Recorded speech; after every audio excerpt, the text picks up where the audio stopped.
Good morning, everybody, and welcome back to school this Monday.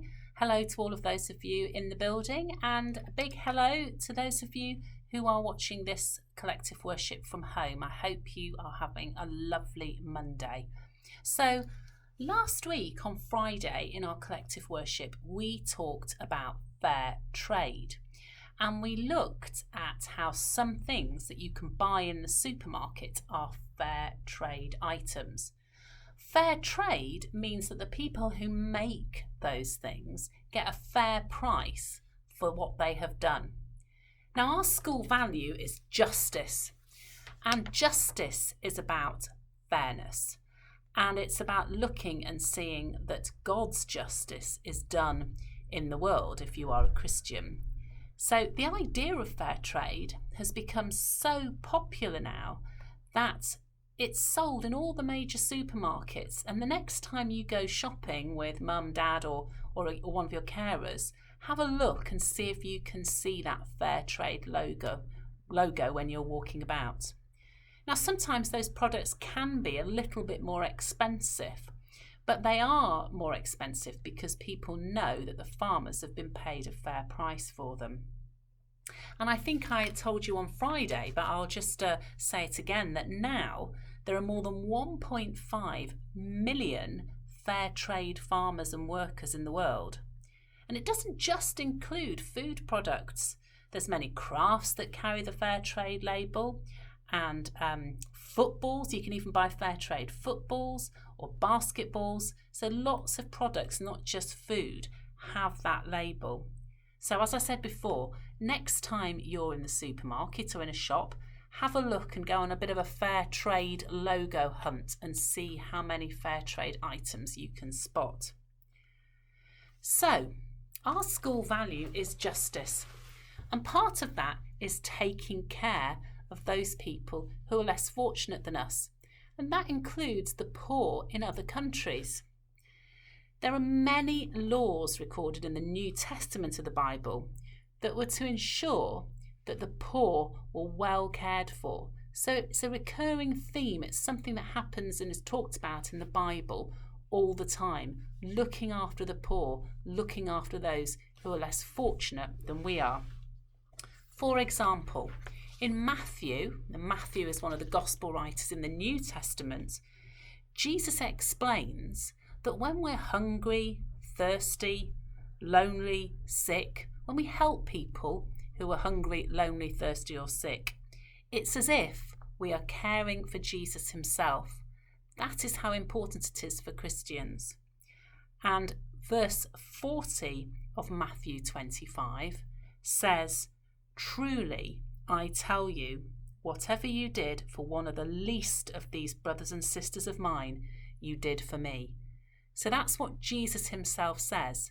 He says that whatever you do for the poorest and the most disadvantaged is as if you are doing it for Jesus himself. So I'm going to read you that little bit of the Bible now. So that's Matthew 25 verses 31 to 40. And I'm reading it from the Children's Bible. And I'm just going to pop on my glasses because I can't see properly otherwise.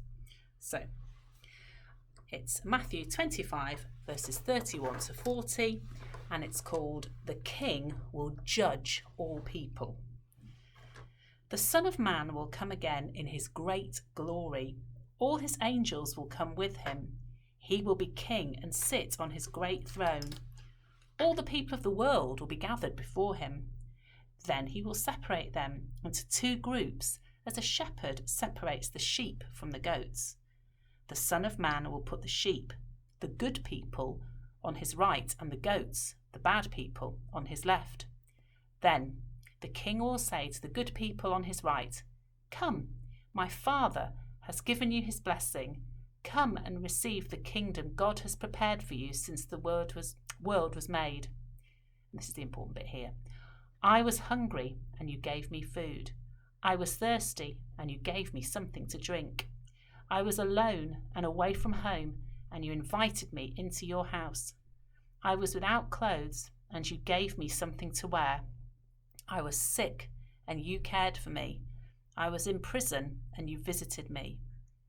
Then the good people will answer, Lord, when did we see you hungry and give you food? When did we see you thirsty and give you something to drink? When did we see you alone and away from home and invite you into our house? When did we see you without clothes and give you something to wear? When did we see you sick or in prison and care for you? Then the king will answer, I tell you the truth. Anything you did for any of my people here, you also did for me. So that's the key, isn't it? Every time we help somebody in need, we are showing that we are doing it in the love, if we are Christians, in our love for Jesus. So, really important for us to think about as we go forward into the day today. Everyone's trying to get hold of me today. So, pause for a moment. We're going to just have a moment of quiet reflection. Think about your home, your bedroom, your clothes, and your toys. What's your favourite food? What are you going to eat today? Remember, there are many children in the world who go to bed hungry every night and who do not have a home to live in. Using those fair trade products can really help those children. It is common to hear people say that something isn't fair. The next time you find yourself saying these words, just have a stop and think about people who live in parts of the world where there is little housing and very little food. Let's think about what we can do to make things better for those people. So now we're going to say a prayer. If you'd like to make it your prayer, say Amen at the end. If you do not wish to pray, listen to the words and think your own thoughts. Dear God, thank you for our home, our clothes, toys, and all the food that we eat each day. Please help us to do all we can to help people who have so much less than we do. Thank you for organisations like Fair Trade, which work hard to make the world a fairer and a better place to live. Amen. I hope you have a lovely day doing your learning, whether you're doing it at home or doing it at school. And I look forward to speaking to you all again tomorrow. Goodbye. God bless.